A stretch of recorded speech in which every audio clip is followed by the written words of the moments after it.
Hey everybody, welcome back to another episode of Off-Centered Outdoors Podcast. I'm your host, Matt Dockstetter, along with my partner in crime as always, the animal stuffing midget moron from Ojai. There you go, Chuck Testa himself. The short version, well, literally. Whatever works. I saw a picture of me on Rudy's profile, and I know I was shrinking, but damn. Maybe he grew. It's always possible. Yeah. I mean, they do things different down under. I don't know. My daughter's... before we get carried away, sorry. You're good. I was already going to No, you're good. Segue. My daughter's in New Zealand right now. Oh, nice. So I asked her to see if the toilet water really does swirl the other way, or if Rudy's just screwing with us. Yeah, no, I think that's a legit thing. I remember hearing that in science class. So. Okay. All right. Well, anyway, start. Of course, that's if you believe science, but that's a whole nother subject. Right. Got science? Yeah, I just saw a sticker that said that. Well, how's your week been, Chuck? My week's been pretty good. Good. And I heard you had somebody's birthday last week. Yeah, we did a belated birthday trip for my birthday over the weekend and had a great time. Traditional spot. Yeah, well, we never stayed at Madonna Inn before, so we decided to stay there. You never stayed at Madonna? No. What was all that Madonna Inn crap? Or was that some I made up in my head? It very well could be. I don't know. Oh, boy. I've eaten there plenty of times, but maybe that's what it was. Maybe that's what it was. Yeah, it was interesting. Yeah. Well, now you've, what's really funny is I remember when I turned 41, and then I remember right where I was at in my taxidermy career. Yeah. And all that. And now to see you turn 41 is pretty good, because you're like miles ahead of me. Well, hey, there you go. Miles. I'm in a spot I never thought I'd be, I can tell you that. Well, that's good, Yeah. So you got, you're just, I don't even know what to say about that, Yeah. But no, it was a great weekend, and we had a lot of fun, and I think we're going to plan on trying to do it a little bit more often, just to get away from life and the kids and all the craziness that goes around. So it's really hard to have to make yourself do it, but you got to. Yeah, absolutely. Because one day you wake up and you're in a tube, Yeah. And so I hear. Yeah. So, or something like that. Yeah. And you go, why didn't I just learn how to cook? Oh, wait, that's the other song. Yeah. But anyway, my point is, it's exactly like Howard told us. Mm-hmm. It's down the road, and then one day you wake up and you really are at the end of the road. Yeah, absolutely. You never know when that light's going to shut off on you. Yeah.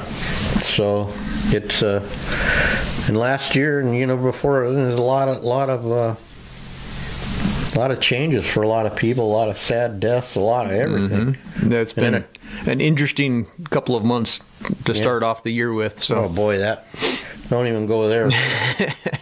We'll discuss that on another episode when we know.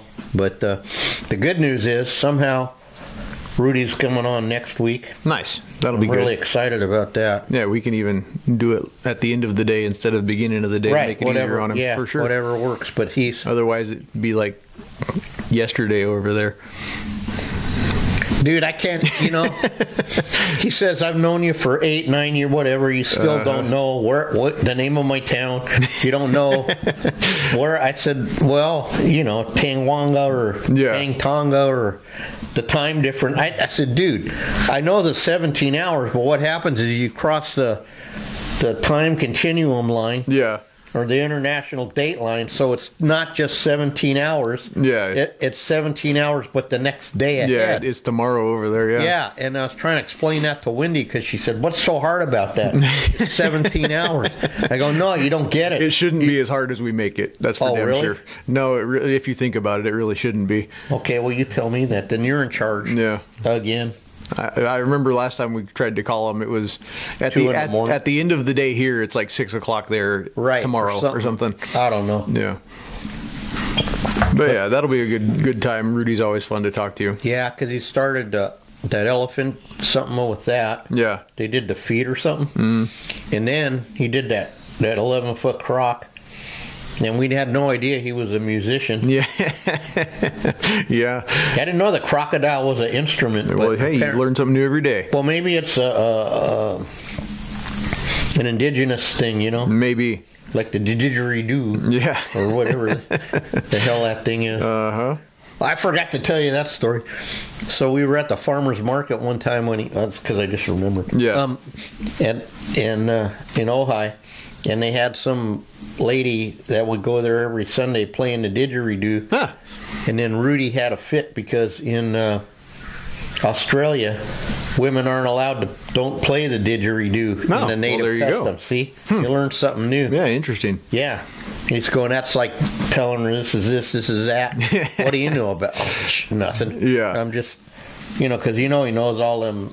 He's so interested. I mean, we could have him on like 10 episodes, and every episode could be, like hunting with the indigenous, or hunting crocs or whatever the hell he, Yeah, no, he's a man of many talents, that's for sure. That'll be interesting to see where that. Or even when that time he came through the jungle and there was them bikes broken down on some adventure trip, and they were really screwed. And then here comes Rudy out of the jungle in his flatbed Toyota thing with the waterproof thing, and he winches the bikes up on there and takes them down to some one-horse bar like in Crocodile Dundee, whatever you call it, with one light bulb. And I guess as long as there's beer, they're good. Yeah, for sure. That seems to be a trend pretty much everywhere, I think. Yeah. So what's going on? You had something this weekend, or did I make that up on Facebook? A barbecue? Oh yeah, we're doing a little pop-up barbecue fundraiser for the Paris trip on Saturday. Yeah, that'll be a good time. Yeah. We'll see how it goes. We're doing it rain or shine, so we'll see how that goes. Well, if it's Saturday, according to the cell phone, it won't rain. Well, at my house Sunday, it's supposed Monday. to. As of yesterday, anyways, it changes like we change our underwear. So about once every week. Once a week? Yeah. I got. Never mind. Yeah. Well, Wendy said, I get it. If I had to wear the Spider-Man underoos, I wouldn't wear them either. Then you ruin everything. On the plus side, though, when it's time to switch over to pull-ups, you're good to go. You don't have to go hunting you got all kinds of different options. You're making fun of my Bigfoot underwear and my Scooby-Doo shit. Hey, you got to have a sense of humor. Absolutely. I was more so making fun of you being a little person, but that's okay, too. Yeah. No, I am a little person. It's weird because... what do they call it? A homunculus? Is that like a species of primitive human? I think that's the right word. Hey, I'm a homunculus, man. It's a what the hell was it? How come I didn't use that line back in the day? Hey, baby. A perfectly portioned small person? That's, yeah. I think that's the right terminology. Yeah, my mom was too. And it was so funny last night. They had that commercial where you could like get fit for jeans, because literally they don't make like 32, 26 inch length. And then so I go, jeans, long pants. Then I'd have to wear, well, wait a minute. As long as I'm doing that, then I can polish up my boots. Yeah. Then I might as well buy another bike. There you go. I said, so see, Wendy, if you get me jeans, it's going to cost you around $22,000 by the time we're done for that $70 pair of jeans. Yep. It's funny how much I'd have things to get end a up new costing. skid lid, and I donated my cop jacket to a worthy cause. Yeah. My 58, vintage one. Yeah. And so I'd have to get a new jacket. And I still wear my vintage boots, so... Yeah, you might as well. And my socks. You gave me your socks. Oh, I did? Yeah. I might be able to give them back, though. No, don't give them back. I forgot. See how I am? Yeah. I didn't... That's why I'm glad I gave them to you, actually, too. I just couldn't get... I mean, some stuff, I don't know. No, It's only important to you, but... Yeah. They don't make them like that anymore, then they really don't. Yeah. I don't think. Anyway, well, today we're going in the Wayback Machine again. Mm-hmm. And, besides getting the history of taxidermy, like Joe's, probably are going to get Joe on. Nice. So that's going to be, that might even have to be a two-parter. Yeah, absolutely. Because how could you get it all in 40 minutes? Yeah, exactly. And then we can get it right down to,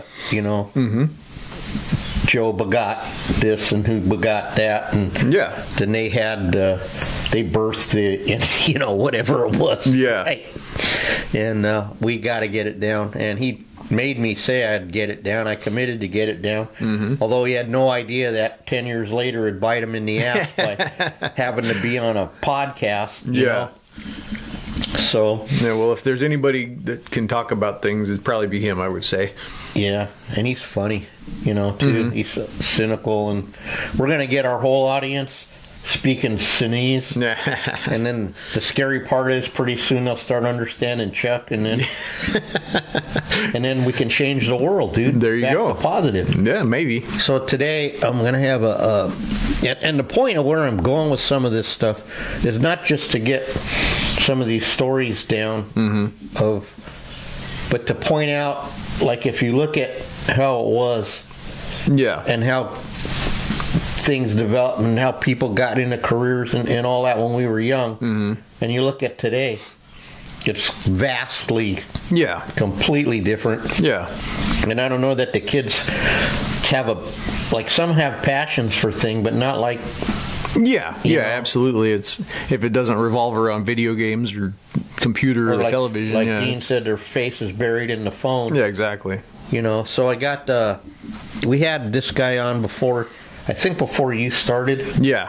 And back when nothing worked, but his name is Greg Rainier, and he's God,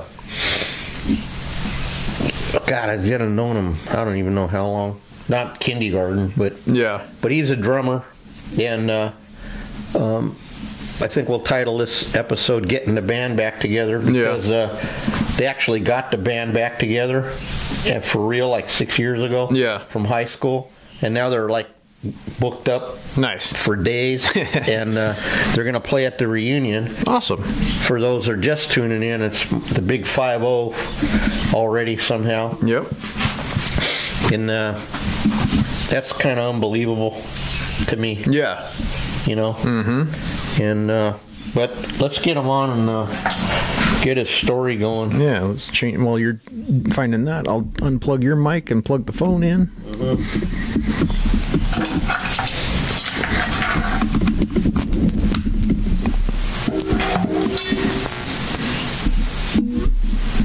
Okay.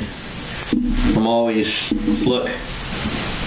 702. Yep. So he texted me days ago. Well, I could have misunderstood that part of his message to me. But that's okay. Okay, so it's right here. Oh shit, it's calling. Oh. Wow, that's loud. Hello? Greg? Yes, sir. Hey, Chuck, how you doing? I'm good, Chuck. How are you, buddy? Good, good. We're here with my co-host and partner, Matt Dockstetter. How's it going? Hi, Matt. How you doing? Good to meet you. Good. Thanks for nice to meet you too. Thanks for taking the time to come on. No problem. My mom's stuck in bumper-to-bumper traffic, so it's perfect. Oh, you got good timing. Good. Yeah. Oh, so that was the reason to wait till you knew you'd be stuck. Well, yeah, kind of saw it on the map that it's about a 15-minute delay ahead of me. So, and I just hit it. So, good. No problem. Yeah, no problem. So anyway, I was just explaining to our three listeners that talking back about like when I had Dean on and getting some of these stories down and recorded, you know. Yeah, we had some good times as kids, didn't we? Yeah, and mainly because the difference now, you know. Yeah, and very different. Very different, and you have a really interesting story about your passion for drumming. I do. It was hilarious because. And then now I was just saying that when we always say we got to get the band back together, man. And then I know. And then you guys did, and now you're playing at the reunion. And I was explaining to the audience that you guys are booked, and you guys are damn good. You know? Oh, thank you. I take it. Well, the funny part is, if I may, I'm not playing drums anymore in the band. I'm a lead singer in the band now. Right. Oh, right. Because Mickey Rosen is the drums. Yeah, Mick Rosen's on drums. So Mick, let's see. The band started, I can't even tell you what year. We were 12. Right. And it was Don Simon on guitar, Baba Boot on keyboard, myself just starting drums. Right. And I wanted a mini bike for my 12th birthday, and Bob and Dawn talking my parents into buying me drums instead of a mini bike. But I really wanted that mini bike. But that's how it started. So we had started a band. I was playing bongos. I didn't even really know what the hell I was doing. But my parents said, "Well, we'll buy you a snare and a cymbal to start, and see if it's something that you'll stay with." You know, and every month, my dad said, "Every month I'll buy you another piece of drum till you have a whole drum set," and he did for about a year. Wow! And then once I had all these, like every color in the rainbow drum kit, the band and we covered them all in a red, white, and blue contact paper. I want to say, I'm trying to think, it was 1960 something. It's hard to remember back 50 years. Well, you were probably 68, right? Yeah, 1968. There you go. Yeah, that's when it started. So, and we knew. So Don was in the band for a while. Don left. Dan Andrews came in the band on guitar. Right, it was just Dan on guitar, Bob on keyboard, me on drums. And we actually, at about 12 and a half to 13 years old, we started playing gigs. We played bar mitzvahs at temples. We played parties, and we knew about 10 songs. Wow. That's like all bands. It's no different than what the pros do today that start out. But as things progressed, we ended up getting an actual bass player about a year later, which was Fritz Kirshner, Fritz was famous in his own right. He had a childhood band called the Bantams. Anyway, Fritz had moved to Culver City and joined the band, and we made up One Flight Up, and we were together from age, say, 13 and a half or so until we were 19. Oh, wow. Yeah, so we were together a while, and then I went off and moved to Phoenix, Arizona, and played for a while. Wait. Back up. Okay, let me back it up. Okay. There's two parts that I wanted to talk about, because you said that you had the snare drum, but you didn't have a bass drum. So you took a box and a pillow, but then you didn't have a pedal, right? And then Mickey sold you a pedal for $2 finally, and you were banging that box. And then when you went to Arizona, you left out the part where you quit your job. Oh, yeah. So I was playing with One Flight Up. We were doing some gigs here and there. But, I was now a little bit older, 19. I was a whole of 19 years old, and I had quit college. My dad was really proud, and I got a job at a car wash that really made him. First time wait, back up just a minute. I was going to ask, you worked at the car wash where everybody worked at who didn't work at my dad's ice cream store, right? No, I worked at the car wash. Everyone else was at the ice cream store. There must have been... Yeah. Everyone we knew worked at the car wash. Right. I mean, they called it back then the Bro Factory. Right. Nice. Car wash stood for California Association of Radical Wash Attendants, Smokers, and Heads. Yeah. And I almost went to work there, but my dad owned the ice cream store, so, some guys went over to the ice cream store.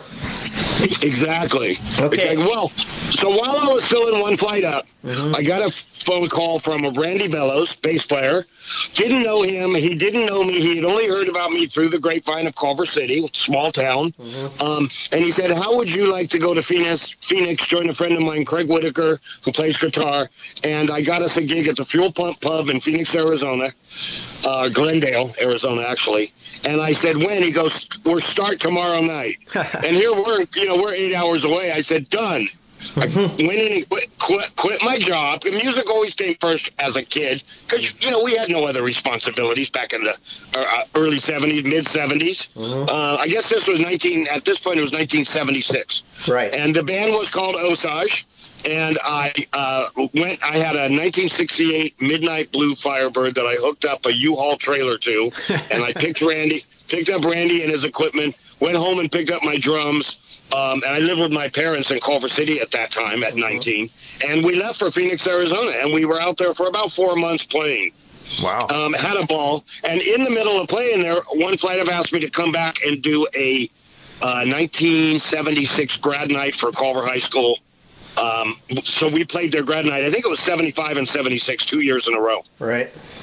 But then after that, we kind of, we drifted. We all stayed friends, but we all went our own way musically. I stayed playing drums for a long time. I joined the Musicians Union. I played out in Big Bear. I played in Palm Springs. I played around here with different bands. You want me to jump forward to now? Or to say 7 years ago? Almost 8 years ago? I don't know. No, go ahead. Go ahead. You tell your story how you want to tell it. Okay, so at somewhere around 10 years ago, I developed COPD from smoking, and I discovered that playing drums was very difficult for me. Not to play, I still had the beat, could do it, but I'd run out of breath really fast. Wow. I'd get too tired, so very hard to play a gig for 4 hours, and you're playing 45 minutes straight, and you're doing fast songs and slow songs. So in the meantime, in this time frame, which was, 7, 8 years ago, I get a call from a friend of ours, Jeannie Engineering, who said, I want to do a 60th birthday party for Culver High School grads that are all turning 60, and I'd like you to throw One Flight Up back together to do it, which was our, high school band. This is now 40 years later. So we threw it back together, and it was Danny on guitar, Bob on keyboard, instead of me on drums, Mick on drums, me up front singing, and we got a friend of ours, Johnny, who we've known 15, 20 years, to play bass guitar. And we played the reunion at Brennan's Pub in Marina Del Rey. It came out great. And I said, hey, why don't we stay together? And they all said, let's do it. So since then, a year later, we added a female singer up front with me. We still have Johnny on bass, Bob on keyboard, Danny Andrews on guitar, Mick Rosen on drums. And we've been playing now 7.5, almost 8 years, about twice a month, every single month. And they're great. And we're still doing gigs in our late 60s and loving it. And I'm booked up. I get about 2 gigs a month every month. Right now, I'm booked up through August of this year. So I'm really jazzed about it. Yeah, and then, really cool. Boy, Danny. Thank you. Has come so far. I mean, dude, he shreds.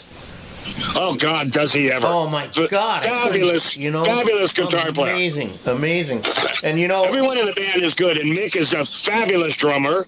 Johnny is an incredible bass. Bob's a good keyboard player. I didn't mean to belittle those guys. No. No. I didn't take it that way. No. Danny is an incredible guitar player. I just watched him grow so much. Like from when we did one party at Dean's, right?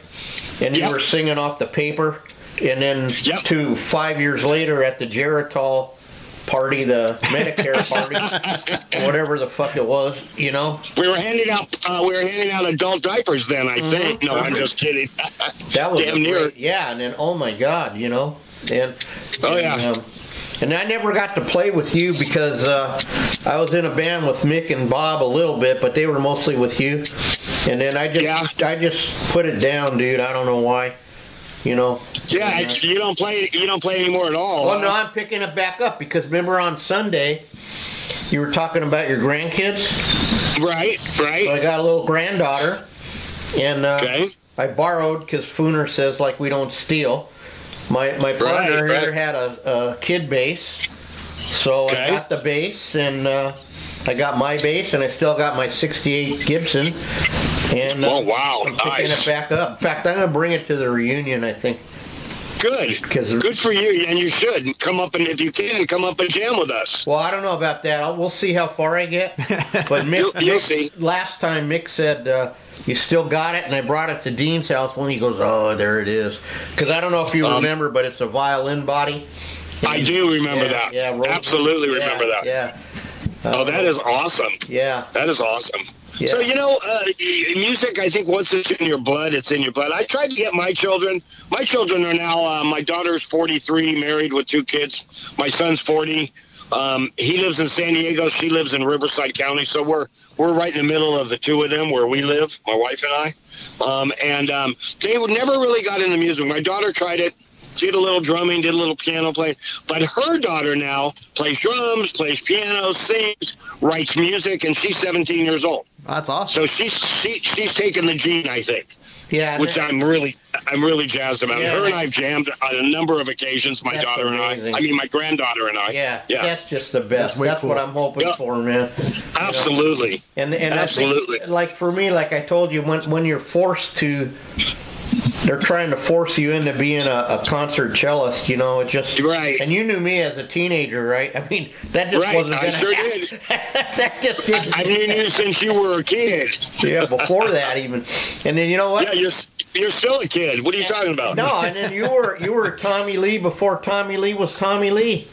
There you go. Your long ass hair with no shirt on. My ass. And then you're playing in the living room with the little girls all around with their legs folded, with the giant console TV set, and no shirt on, like you're skinny little fucker, you know. I not anymore. No, I know. We were talking about that. Going. Yeah. But don't we all though now? You know, I was a skinny little mother, wasn't I? We all were, but I never wore. You know, most of the time back then, you know, playing open parties, I never wore a shirt. You know, after One Flight Up, I was in a band called Osage with Randy and Craig. Like I said, we went to Phoenix, and we came back from Phoenix. We started playing all over Venice, all over Culver City, playing outdoor parties. And then one day I got a call from Mark Froman. Do you remember Mark? A little older than us. Yeah, I remember Mark. Keyboard. Yeah. He was in Grandpa. He was in several bands. Yeah. And he called me. He said, I want to know if you want to come play in Big Bear 4 nights a week. Join the union. So I was working for an electrical contractor. All musicians have jobs. You know, they have real jobs. Yeah.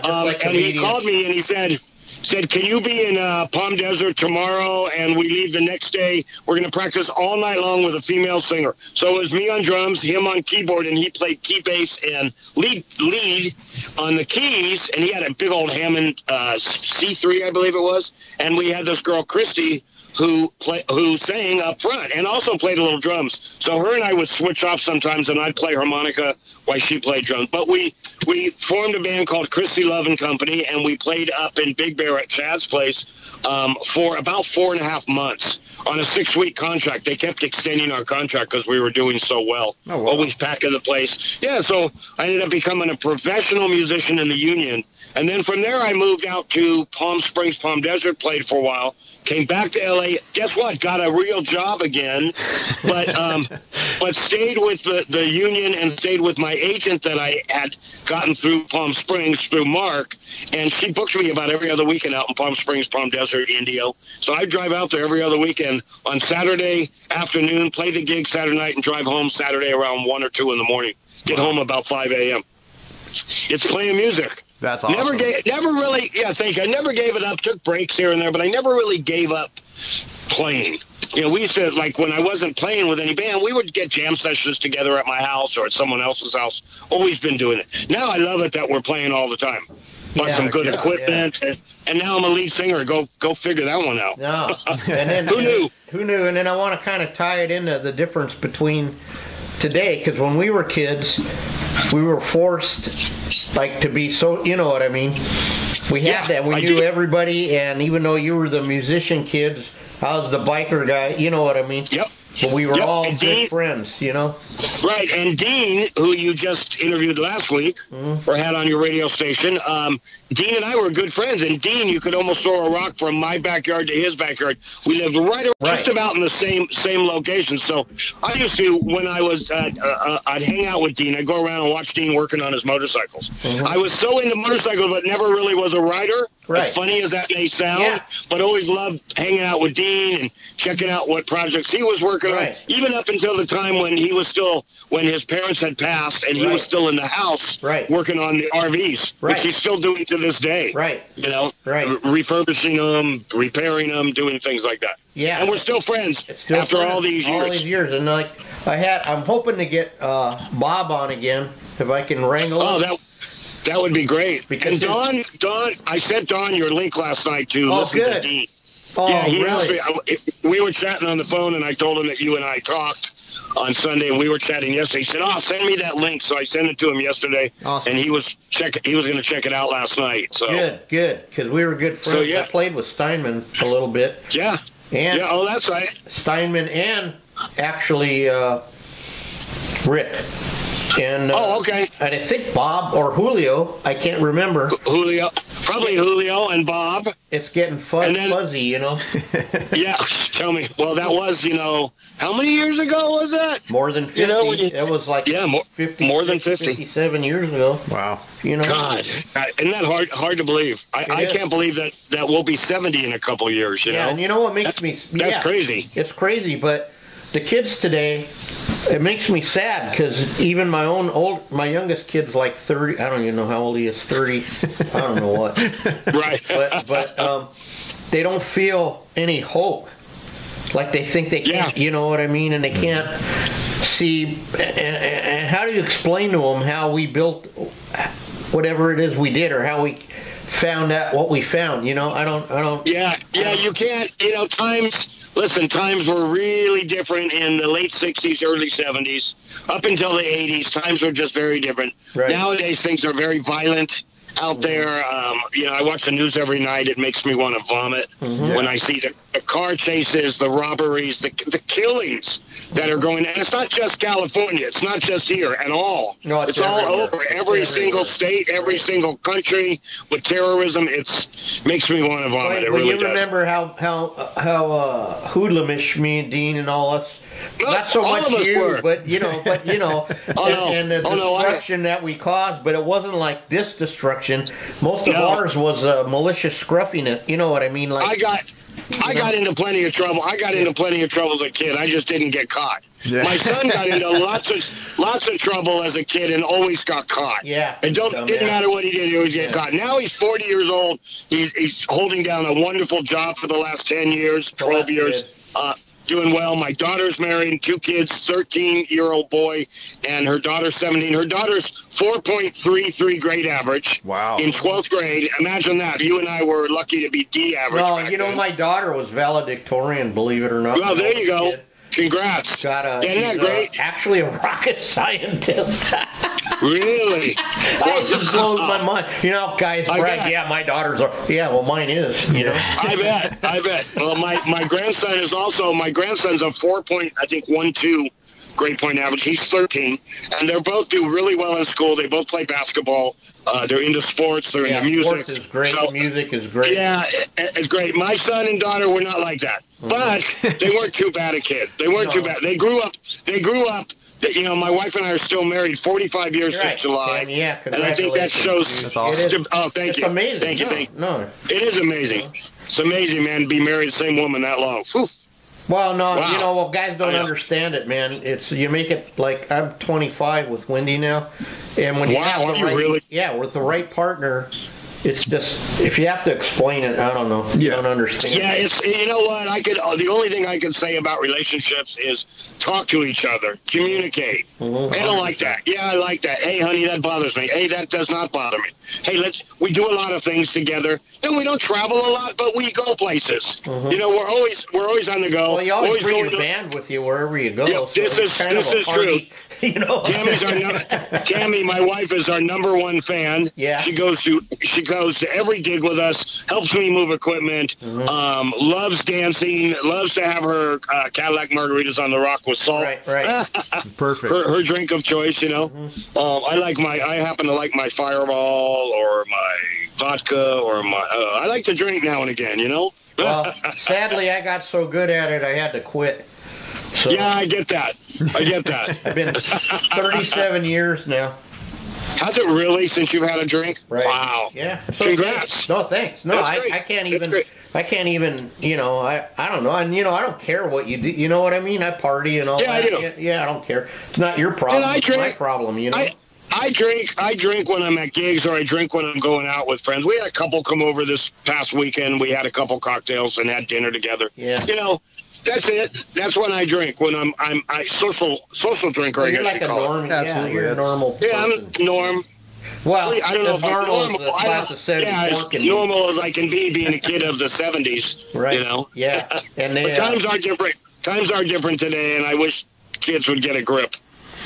But you're hearing your grandkids' stories. It gives me a little hope. Yeah. Well, parents, mom and dad are good people, and I have to say that's my daughter, and her husband is wonderful, and they're good with their kids, you know. Yeah, and then they're open, they're honest, so that's good. And in our taxidermy, we've mentored some kids that are anyone that's interested. We'll and put some time. We'll teach them because it helps with everything. You know what I mean? But it does. You're a mentor to them. Yeah, and so there's a lot of kids that you know I've met now that are. It gives me hope a little bit. I think you know what I mean. So I do exactly. It was looking really it's funny because the things that we did back there were not great. There were some things we got in a lot of trouble back then, but even like you said, even with the damage sometimes caused, or yes, it wasn't malicious. It wasn't violent. It wasn't violent. What's the word I'm looking for? Yeah, it wasn't violent towards another human being, right, or an animal. We just weren't like that. Yeah, no. You know, we weren't like that, like the abuse today. Of course, I also think there were people like that back then. It's just the news wasn't so fast to advertise it. Right. No. There's always been evil. People were still looking for the good back then. Yeah. Yes, I agree. But like, I also think that with the news today, it's like something happens in Japan, you know about it 10 minutes later. Oh yeah. You didn't have that kind of communication back then. Not at all. So anyway, yeah. You know, and you know, we get, you know, how do you explain this? I got to say this. Did you have machine shop? I did not have machine shop. Well, I had wood shop. Yeah. Oh, yeah. Crutchfield with his big hairy paw. But anyway, Mr. Peltier, you know. Okay, I know the name. Yeah, you know the name. So this is how different it is now with the guns in school and stuff. So one day in machine shop, some guy was just relentlessly picking on me for some reason. And Mr. Peltier would always stick up for me. So finally, it got so bad that he said, all right, you guys are going to settle this out at 3 o'clock. You know what I mean? And and he took us outside. And can you imagine that today? You know what I mean? No. You know what I mean? Yeah, I do. I cannot imagine that today at all. And then I didn't know what to do because the guy was a giant, right? Right. So I talked to my Uncle Mario, who's my size, and he says, all right, this is what you do. You get out there and you just tell the guy to kick your ass. Yeah. I'm like, what? He said, exactly. Do not throw the first punch because that'll give him the excuse, right? So you tell him, go ahead and hit me. And say, look at you and look at me. I can't win. Yeah. So I said, okay. So that's what I did. I love it. And he didn't hit me. And we ended up being friends after that. But I was scared shitless, I don't mind telling you. Are you out of your mind? You know, tell him to kick my ass. I'm the same height as you, remember? Right, I remember. So, I'm a lover, not a fighter. No, me too. Well, that's what Mr. Peltier said. He goes, leave Testo alone. He's Italian. He's a lover, man. Yeah. You know? Exactly. Well, when you think back to the days of high school, I never, you know, I went to class, but I never studied. Right. I was a mediocre student, but I had a lot of friends. I had a lot of friends in school, and I think partly because I was a musician. But I hung out with the jocks, the hole in the wall gang, the pot smokers, the musicians. You know, everybody, the pretty girls, the ugly girls. It didn't matter. Yeah, didn't matter, we all hung out. Yeah, and we all had to be social. And we learned a lot that way, you know. Yes, and now we have our 50-year reunion on July 19th coming. Yeah. Can you believe that? Yeah. Man, that's I'm excited. crazy. Now I'm excited. And you know what was really funny is I go, what's that? Well, I was thinking to myself, because I asked Matt, I said, I wonder if the band will be, you know, because they got the band back together and I was telling Matt, he has to put up with me and all this. Back in my day, you know. Whatever. I hear the same story a lot. When I was a kid. Yeah, but anyway, I go, man, I wonder if they'll play. And then you said, oh, yeah, we're playing at the reunion. Yeah. That's really cool. I'm really excited. The whole band is excited about it. You know, 4 of the members, plus I think Dawn's going to sit in and jam with us too. So really? 5 of the, say, 7 of us are Culver High 1974 graduating class. That's right. Cool. Yeah, see how dumb we are? We can't even say graduating. I know, we can't. Well, that's because you're old. Yeah. And then remember I was talking, like when I went into And my dad's a businessman like Bob's and all that. And Bob's dad's got a good story. That's another reason I like to have you guys on. How you made a business. Salad food dressing king. Right. But anyway, we were in the meeting, and the guy goes, "Oh, your son will be lucky to be a janitor," you know. And and then you said that like we're all saying they had the one pitch, you know. We're all doomed. Yeah. Might as well be living at home till you're 147. Sweeping. Nowadays, my son lived with us till he was 29, 30. Yeah, it's way different now. So yeah, and that was 10 years ago. Things are expensive. Today, I don't ever see my grandkids ever moving out. How can they? Yeah. Check this out. How can you? A 600 square foot studio in Ojai, $2,500 a month. Oh, that's horrible. Can you fucking believe it? Yeah, I can believe it. I just can't stand it. No, it's wrong. Even out by me, it's wrong. One bedroom apartment. $100 a month. How many? Come on. You cut out for one bedrooms. One bedroom, one bath. Square feet, maybe, I don't know, 900 square feet. Is how much? About 2,700. Wow. Or more. That's crazy. Yep. It is crazy. How can they? It is crazy. That's why they're depressed. You know what I mean? There's no. That's right. You know. That's why there's so many robberies. That's why there's so many killings. That's why a lot of things. And a lot of things hinge on money, I believe. Oh, yeah. 100%. And when you tell your kids you started working 85 cents an hour, they think you're lying to them. Yeah. What did I start? I started at Pronto Market, which ended up becoming a Trader Joe's on Washington by the Culver Theater, and I was paid $1.65 an hour. I was 16 years old. Yeah. Wow. Well, I worked at the gas station next to the Chevy dealer there, too, across from the studio.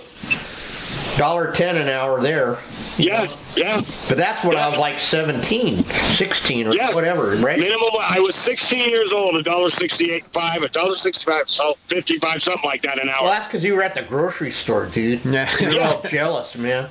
Yeah, exactly. I got to sit in the back and eat their ice cream in their freezer. Yeah. I'd get hungry. I'd be stocking the shelves. Ooh, an ice cream bar. That sounds good. Mm-hmm. Oh, my God. Yeah, we had fun times, I got to tell you. Yeah, we did.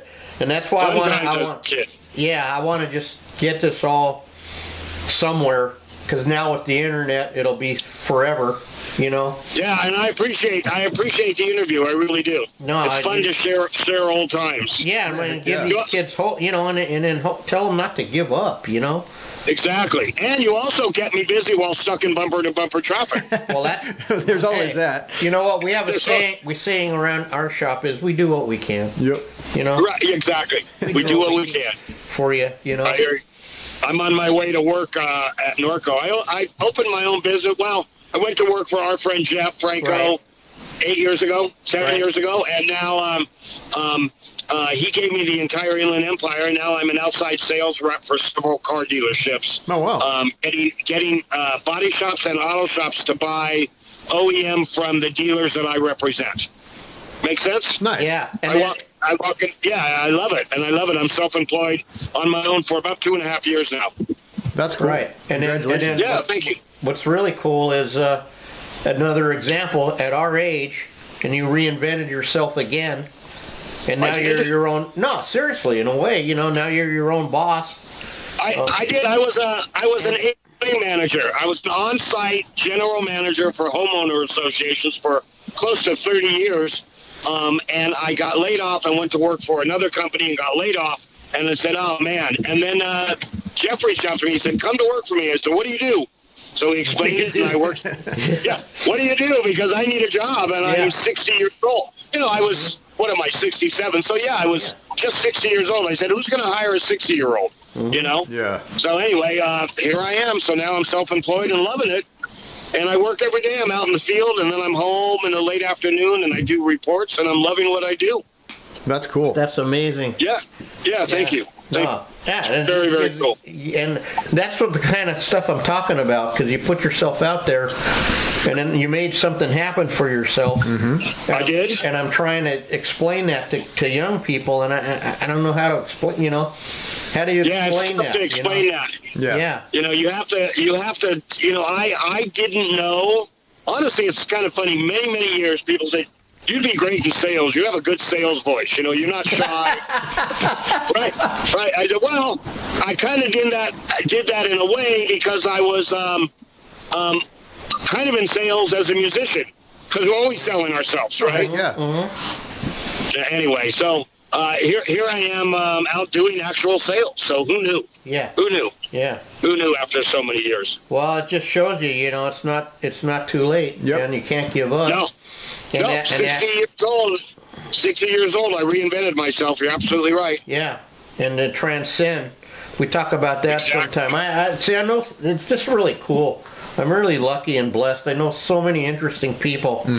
That's the reason why I'm doing this, because you know, it just the stories, and they're all different, but they're all the same. Yeah. Yes, you know exactly. I mean? They're all the same, because you did this, you did that, then you did this and whatever, and now we're here, you know? Exactly. All right. Well, give us your contact information for your business here over the phone real quick or whatever, so our clients can find where to... Our clients. our two listeners, maybe they need... My business is GCR Marketing LLC at gmail.com is my email. Again, GCR Marketing LLC at gmail.com. Awesome. And then the band is One Flight Up, but it would be under my name for Facebook. I had a Facebook page for a while, and I find it more successful under my own name because I have about 450 followers, and I send them all out when I'm for every gig. I put it out there on Facebook, and you know, and do invites.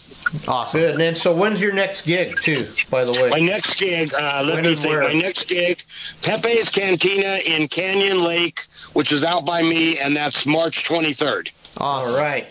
Is my next gig. All right.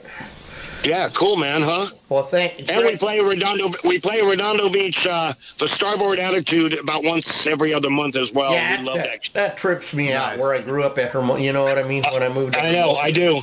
It's crazy. I do. All right, absolutely. Buddy. Well, we're going to back you, out. No, thank you so much, and we'll send you a link when this will be up next week. Yep, this will go up next week. And then bug your friends. Tell Bob I am going to make him come back on, please, when you're at practice. I will. Because you know how he is. I will, and I'll mention it to Bob for sure. And then Steinman, I'm going to catch up with him. I'd love to, and maybe have him on and see what he's been up to. You know? You got it, buddy. All right. You got it. All right. Say hi to Tammy, and we'll see you soon. And I'll see you in July. Well, but let's talk before. I mean, we always say that crap, and then, you know. I know. Well, let's definitely talk. All right, Let's definitely talk before then. Okay, my friend. See you. Have a good one. Bye. Okay, you too. Bye-bye. Bye. All right. Man. Well, there you go. Another great episode. Yeah, it is, you know. And that's what I want to get at, you know, because, God, I just try... Even Nick, I say, Nick, action gets at, you know what I mean? Absolutely. And you just gotta, I don't know how you just, like he said, hey, Jeff, I got a job. Yeah, what do you do? I don't care. Yeah. And then he did it, you know what I mean? Absolutely. And then he did something he didn't even know. And then that led to this, that, and the other thing. Yeah. No, everything falls in line where it's supposed to. And it supports that's a his great band example of it. You know? Right. Oh, man, what an episode. Yeah. This is great. That was a good one. And then next week... Next week will be a pretty good one, too. So, yeah, we're looking forward to that one. We had a good one this time. Things are growing by leaps and bounds, at least stumbles and trips. So. Right. At least we're up to... Well, now, if Tammy hears this, she's his #1 fan, and the band will listen to that episode. So at least that one will have like 9 listeners. Yeah, we'll do okay. Right. All right, Chucky. Well, you ready to go to work for the day? Yeah, I'm ready to go to work. I see Wendy just got back from the vet, and we'll see what's happening. And, absolutely. I get excited about another... I've taken over Diaz's job as the pig guy, apparently. Yeah, at least well, with you, too. We're both the new pig guys, I guess. Yep. I mean, I've been called a pig. Yeah, so, same here. You know. Anyway. All right. Well, all right, guys. Thanks for tuning in to another episode. What? Yeah. What? Good. Knock us out of here. I will. Thanks for tuning in to another episode of Off-Centered Outdoors Podcast. Be sure you check us out everywhere you can get your podcasts: Spotify, Apple Podcasts, iHeartRadio, and YouTube. Be sure to follow us on social media at Butcher Shop Taxidermy and at Ojai_Valley_Taxidermy on Instagram. All right, guys. Well, we'll catch see you next week. Thanks a lot.